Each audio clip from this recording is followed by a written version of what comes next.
আসিফ মাহমুদ সজীব ভুঁইয়া ১৫ কোটি টাকা আর হাসনাত আবদুল্লাহ ১০ কোটি টাকা কুমিল্লা জেলা পরিষদের রাজস্ব খাত থেকে নিয়ে গেছেন। ঠিক এমনটাই দাবি করেছেন এই কুমিল্লা জেলা পরিষদের যে বর্তমান প্রশাসক, মানে বিএনপি তাদের দলীয় নেতাকর্মীদের যে প্রশাসক পদে বসিয়েছিলেন সেই জেলা প্রশাসক মোস্তাক মিয়া।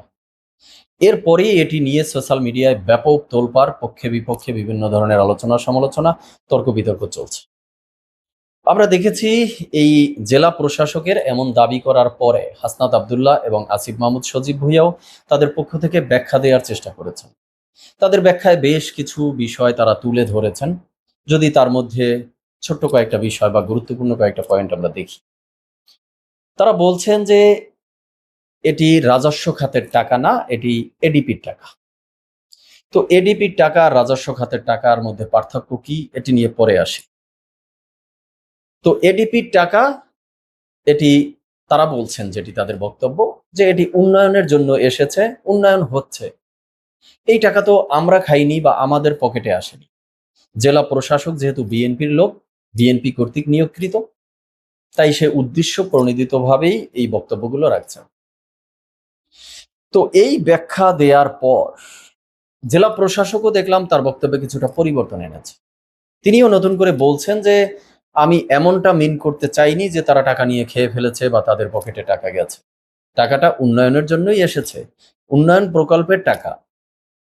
কিন্তু এই উন্নয়নের যে বন্টন, সেটা অসম বন্টন হয়েছে, এখানে বৈষম্য হয়েছে। অন্যান্য উপজেলাগুলোতে যেখানে মাত্র ৫ লাখ ১০ লাখ টাকা বাজেট পেয়েছে উন্নয়নের জন্য, সেখানে হাসনাত আবদুল্লাহ তার একার নিজের দেবিদ্বার উপজেলার জন্য আর আসিফ মাহমুদ সজীব ভুঁইয়া তার মুরাদনগর উপজেলার জন্য এই ১০ কোটি এবং ১৫ কোটি টাকার বাজেট নিয়ে গেছেন। এটা টোটালি একটা বৈষম্য বা অসম বন্টন। তো এখন বর্তমানে বড় পরিসরে এখন যে কন্ট্রোভার্সিটা তৈরি হয়েছে, পক্ষে বিপক্ষে আলোচনা সমালোচনার যে স্থানটা, সেটি হলো যে টাকাটা রাজস্ব খাতের টাকা না এডিপির টাকা। আসিফ মাহমুদ সজীব ভুঁইয়া, হাসনাত আবদুল্লাহ বা তাদের এনসিপি, তাদের জামাত শিবির, তাদের জোট, এদের পক্ষ থেকে হাইলাইট করার চেষ্টা করা হচ্ছে যে এটি রাজস্ব খাতের টাকা না, এটি এডিপির টাকা। আচ্ছা, এডিপি মানে কি? এডিপি মানে হলো অ্যানুয়াল ডেভেলপমেন্ট প্রোগ্রাম। মানে এক কথায় উন্নয়নের জন্য একটা বিশেষ বরাদ্দ। এটি আসে কোথা থেকে? এটি আসে স্থানীয় সরকার যে মন্ত্রণালয় রয়েছে সেখান থেকে। কিন্তু এটি এডিপির টাকা না রাজস্ব খাতের টাকা, ওই বিতর্কেই আমি যেতে চাই না। যেখানে টাকাই হোক না কেন, টাকা তো, এই টাকাটা তো রাষ্ট্রের টাকা, জনগণের টাকা। হাসনাত আবদুল্লাহ বা আসিফ মাহমুদ সজীব ভুঁইয়া তারা বলছেন যে একজন জেলা প্রশাসক রাজস্ব খাতের টাকা আর এডিপির টাকার পার্থক্যই বুঝেন না। তো ইনি আসলে জেলা প্রশাসকে বসার যোগ্যই না বা অযোগ্য, এই ধরনের বক্তব্য দেওয়ার চেষ্টা করছে। কিন্তু আমার কথা হলো, তিনি যোগ্য হোক বা অযোগ্য হোক সেই চ্যাপ্টারে পরে আসি। টাকাটা তো রাষ্ট্রের টাকা। এডিপির টাকা হোক, অ্যানুয়াল ডেভেলপমেন্ট প্রোগ্রামের টাকা হোক, আর রাজস্ব খাতের টাকা হোক, টাকা তো আসমান ফুঁড়ে আসেনি। রাষ্ট্রের টাকা, জনগণের টাকা। তো আসিফ মাহমুদ সজীব ভুঁইয়া, হাসনাত আবদুল্লাহ, আপনারা কি মিন করতে চান? এডিপির টাকা হলেই অসম বন্টন করা যাবে? রাজস্ব খাতের টাকা না হয়ে যদি এডিপির টাকা হয়, অ্যানুয়াল ডেভেলপমেন্ট প্রোগ্রামের টাকা হয়, তাহলেই আপনি আপনার উপজেলার জন্য অন্যান্য উপজেলার চেয়ে ব্যাপক গুণ বেশি বরাদ্দ নিয়ে নিতে পারবেন। মানে এমন কোনো নিয়ম কি কোথাও লেখা আছে নাকি? রাজস্ব খাতের টাকায় যদি আপনি বরাদ্দ নিতেন আর সেটি যদি বেশি নিতেন, তাহলে সেটা অন্যায় হতো। আপনাদের বক্তব্য কি এটা মিন করতে চান আপনারা? কিন্তু এমন তো নিয়ম নেই রে ভাই। এডিপির টাকা আর রাজস্ব খাতের টাকা ওই কন্ট্রোভার্সিতে যেতে চাই না।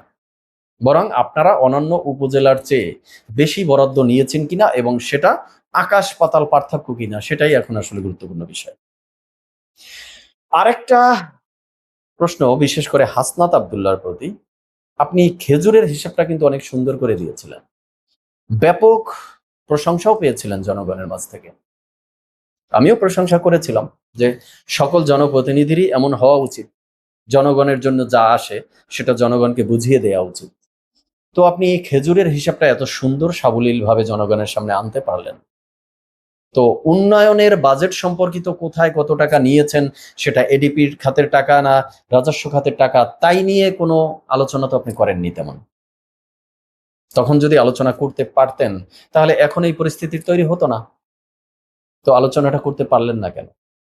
খেজুরের হিসাব দিয়ে সস্তা জনপ্রিয়তা নিতে পারলেন, আর উন্নয়নের টাকার কোন খাতে কত টাকা গিয়েছে, কোন সাইডের উন্নয়ন কোন স্টেজে রয়েছে, তার কোনো হিসাব কিন্তু আপনি দিতে পারেননি।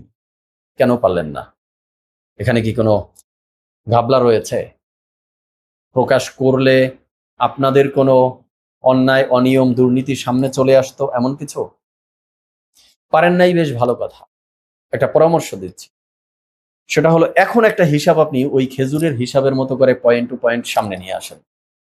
সেটি হলো, এই যে এডিপির খাতের টাকা আপনারা বলছেন বিশেষ উন্নয়নের জন্য বিশেষ বাজেট বরাদ্দ, সেই বরাদ্দটাই আপনার কুমিল্লা জেলার যতগুলো উপজেলা রয়েছে কোন উপজেলায় কত টাকা পেয়েছে এটা একটু আপনার সামনে নিয়ে আসেন, আমরা একটু দেখতে চাই।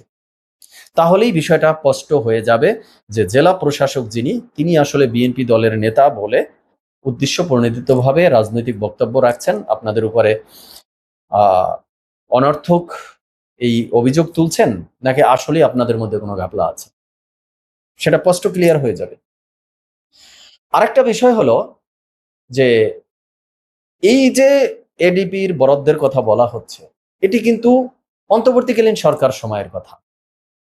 তাহলে সেই সময়ে আসিফ মাহমুদ সজীব ভুঁইয়া উপদেষ্টা ছিলেন, মন্ত্রী সমমর্যাদার ছিলেন, তিনি তার উপজেলার জন্য বরাদ্দ নিয়েছেন, বেশ ভালো কথা। তখন হাসনাত আব্দুল্লাহ কি ছিলেন? তিনি কোন লেভেলের জনপ্রতিনিধি ছিলেন কি? ছিলেন না।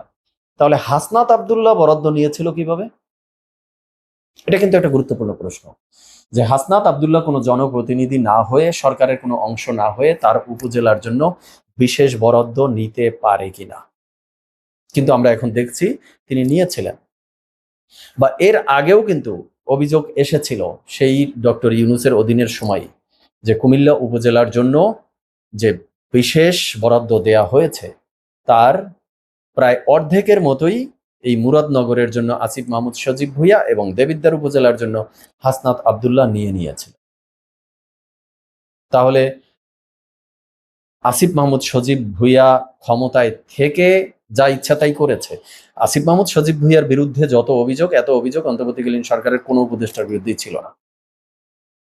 আর হাসনাত আব্দুল্লাহ ক্ষমতায় না থেকেও বরাদ্দ নিয়েছেন কিভাবে?